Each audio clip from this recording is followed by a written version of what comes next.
Sa ating muling pagbabalik sa pagbablog sa mga sementeryo ay meron tayong nakakapangilabot na bagong storya. Ano nga ba ang kwento tungkol sa sementeryong ito at sa isang lalaking naabutan natin dito? Sino kaya siya? At bakit this oras ng gabi ay bigla na lang siyang sumulpot?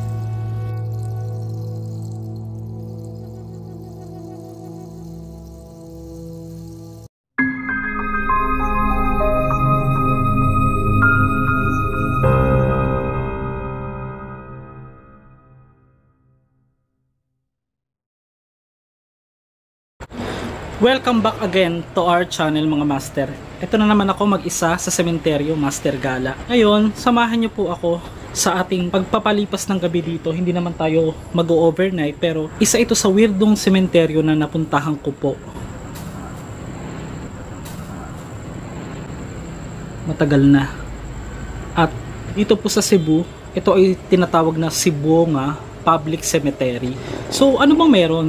Kaya hindi ako masyado naghahanap ng mga kwento or nagtatanong, pero kailangan talaga natin yan. Gusto kong ma-experience ko muna kung meron ba talagang kababalaghan na bumabalot sa sementeryong ito. Dahil hindi naman po natin pwedeng gawin na nakakatakot ang isang lugar kung hindi naman talaga ito napatunayan o may mga usapan din na ito ay katatakutan. So wala akong choice kundi ikutin itong mag-isa.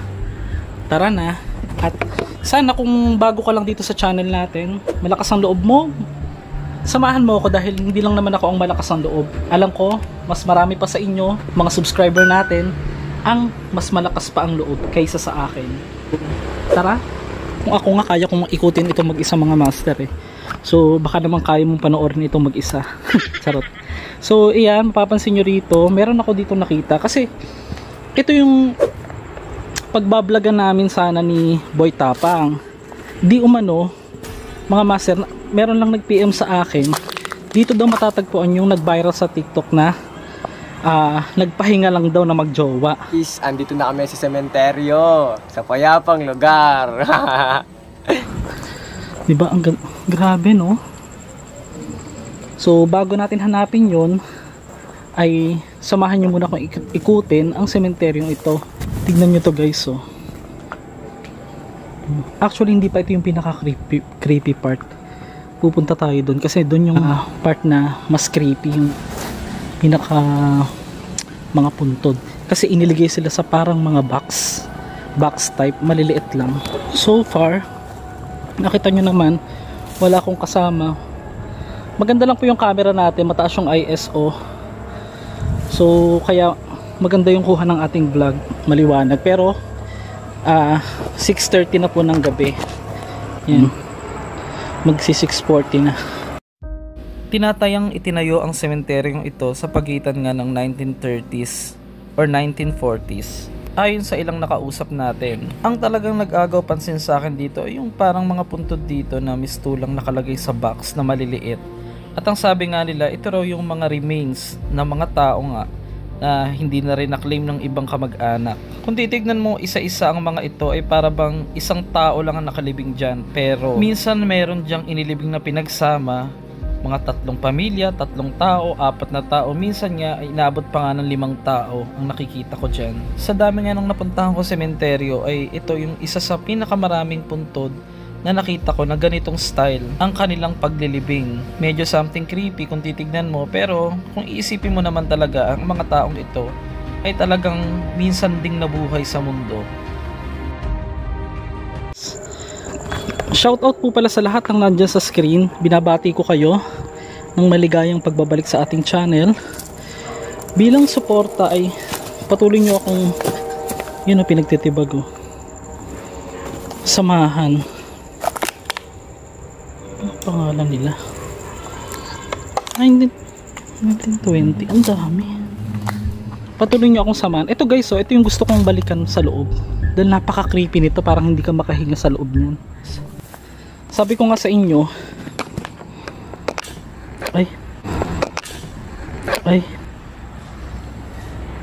ito talaga yung balak namin puntahan ni Boy Tapang noon na nirekomenda ko sa kanya.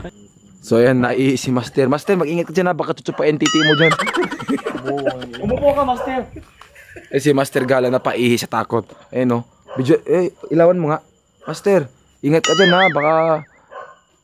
Uy! Napaihi si Master. Mga Master, nasa sarapan ka na dyan ha. Sinutupa na titim. Hindi ka naman tatagpan. Ha? Hindi ako nagtatagpan. Master. Oh, ano? Sino yung kasama mo sa likod, Master? Master, hindi ikaw dyan. Hindi kami naniniwala na ikaw to. Gago. Hindi, kinabahan ako doon sa ano kanina. Yung... Tingnan mo yung mga patay, oh. Ang ganda ng pangalan. Tingnan mo yung mga patay, nakakangiti sila. Oo, lahat sila nakasmile. Naka-smile, no? Sila yung mga patay na masaya. Yun. Uy! Wala na tayong daan dyan. Corner na tayo. Parang lagusan. Tara na. Wala nang daan dyan. Creepy, no? Ito yung mga part na yan. Ikutin natin yan maya maya. Unahin muna natin to. Bigat. Ay, sinarado na. Baka kasi may ahas eh. Tingnan nyo oh. Gawa pa sa mga ano oh. Kasi nga panahon pa ng mga Kastila ito. Tapos ayan oh, may isang puntod dyan. Nag-iisa. Nag-iisang puntod.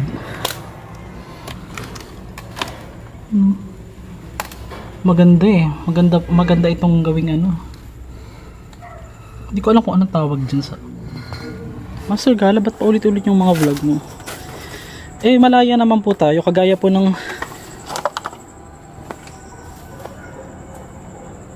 Parang may tao. Kagaya nga nang nagsabi sa akin, dyan sa comment, nasayang daw yung oras niya. Meron ako dito nakita guys, tignan nyo. Ayan. Sardinas. Parang may naalala ko dito sa sardinas, nakakagigil. Ano pa oh? Okay pa.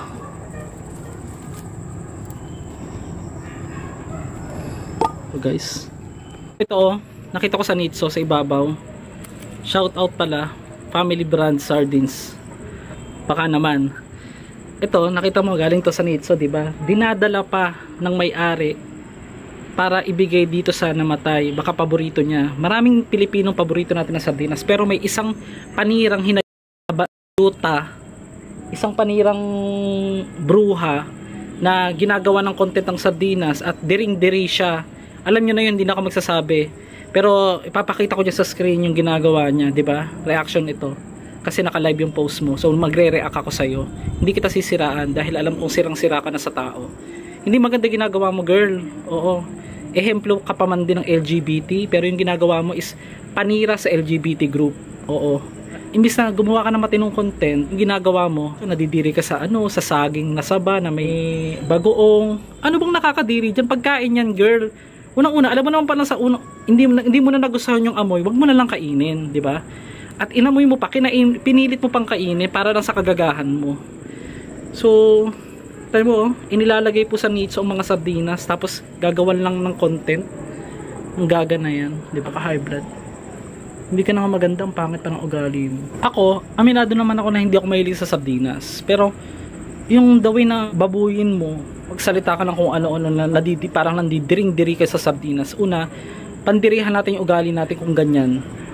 Huwag nating masyadong gawing big deal. Yung mga kundiring-diri tayo sa mga pagkain. Yung iba nga kinakain mo yun. Yung ibang nakakadiri pa sa sardinas na hindi naman dapat kainin, kinakain mo. Tapos yung mga pamatid gutom ng mga Pilipino. Ako pamatid gutom ko ng sardinas. Tapos makakapanood ako ng ganyang video, nakakairita, di ba? Nakakagigil match. So, kagaya na lang nabasa ko dyan sa comment, basahin niyo. Nasayang daw yung oras niya. Unang-una, hindi kita pinilit or hindi kita, let's say, inimbita naman o dito sa channel ko. Unang-una, ayoko nga po ng mga sensitive pagdating po sa mga ganito dahil wag na lang pong pansinin. I-skip nyo na lang yung video ko kung hindi nyo talaga, kung feeling nyo masasayang yung oras ninyo. At pangalawa, may mga nag-comment din na nananahimik na raw yung patay, ginugulo ko pa raw. Unang-una, kailan ba nag-ingay yung mga patay? Pangalawa, kung magsasalita ba ako sa mga patay, maririnig ba nila ako dito? Ganun lang yun mga muscle. Let's use our common sense. Kung talagang hindi nyo naman po nagugustuhan hindi ko naman po kayo pinipilit na magstay dito sa ating channel. You can live as long as you want. I am providing you. I can provide you a legitimate vlog ever since my content is very fashionable. Dahil ito, pinupuntahan ko mag-isa, pinagagastosan ko, at nagpapasalamat ako dahil at the same time, kahit mag-isa lang ako, ay, nagulat naman ako. Nagulat ako sa iyo. Ba't ka biglang susulpot? Asa ka? Nagunsa ka? Nagunsa ka? Nagbablog ako eh. Asa ka nagpuyo? Asa mo nagpuyo? Nagunsa ka? Nagunsa ka? Oh my gosh, kinabahan ako sa iyo ba? Kumain ka na? Ganang ka pagkaon? Hatagang kita pagkain? Sa mo? Wait lang ah. Kinabahan ako sa iyo. Taga-asa ka dong, taga-asa ka. Taga-asa ka. Bigyan na lang natin ng pagkain. Dira lang. Hatagang kita na ako yung ano dire pagkain. Kinabahan ako sa iyo. Nay.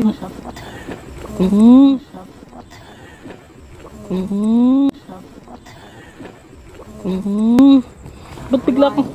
Nagulat ako sa iyo ba? Natingala ko ba?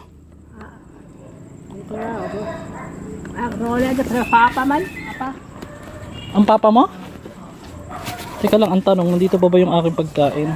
Teka lang wait lang. Ibigyan kita. Tinabahan ako sa iyo, dong. Gikulbaan ba ako? Ko ba? Ito. Oh, bigyan kita, oh. Kain ka. Kaya. Oo, bili ka pagkain.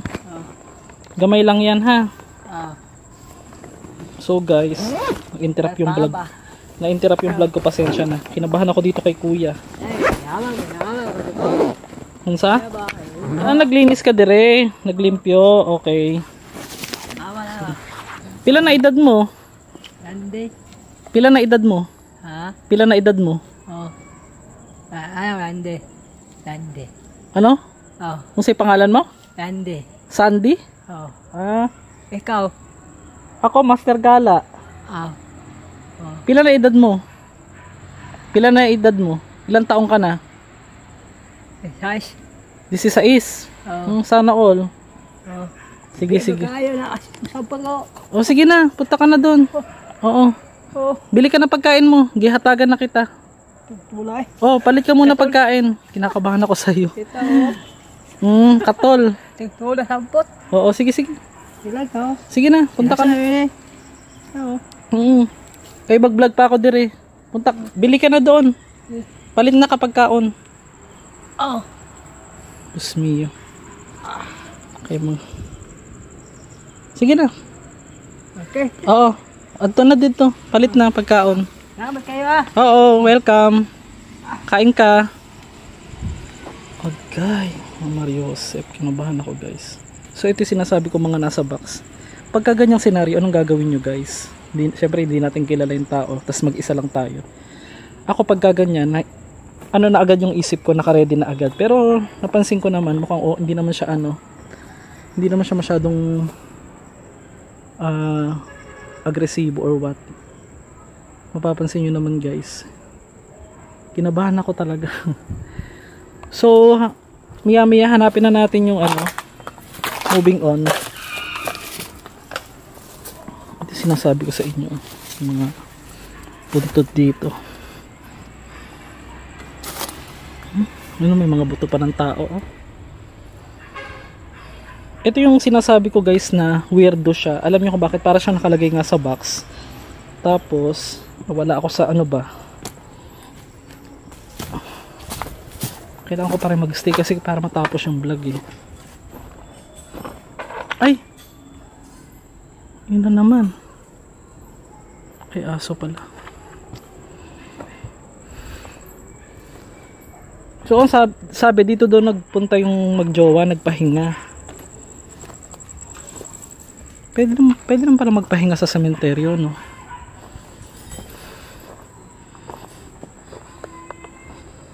Grabe guys. Lahat yung puro patay. No? Dami. Nagtataka lang ako bakit sinira yung iba.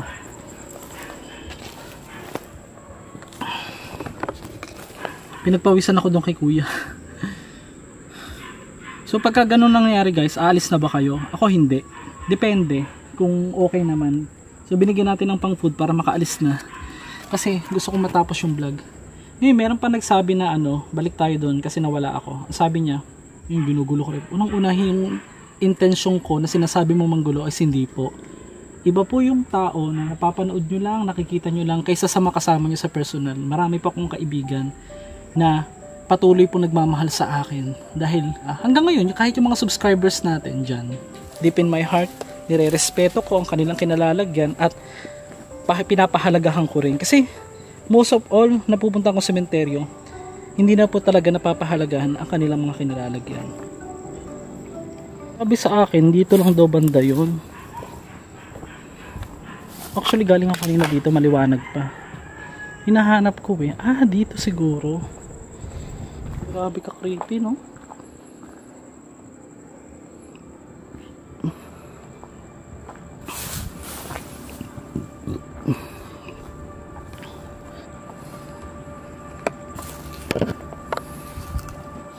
So almost 2.5 hours nang pinuntahan ko ito, galing po ng Cebu City at pinagkagastosan syempre natin. Pero alam naman natin hindi naman magugustuhan ng lahat ng content natin mga master. Tanggap na natin yan.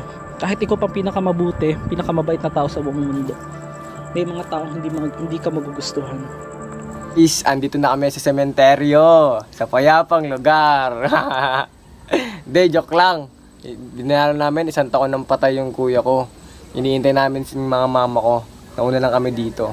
Yun guys, payapang lugar, sementeryo, San Roque, Naik. Yun si kuya.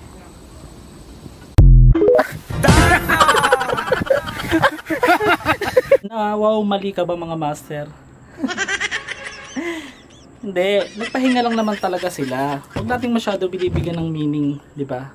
So, kung nag-enjoy tayo sa panonood, paki-like po, paki-share ang ating video para po namimiss ko na magkaroon ng million views. Sana this 2024 ay makamit na natin ang ating million subscribers. At saka syempre, magkaroon man lang tayo kahit 1 million views. Pero, nagpapasalamat pa rin ako dahil nandiyan kayo palagi, mga master. Ingat palagi. So, shoot lang ako for thumbnail.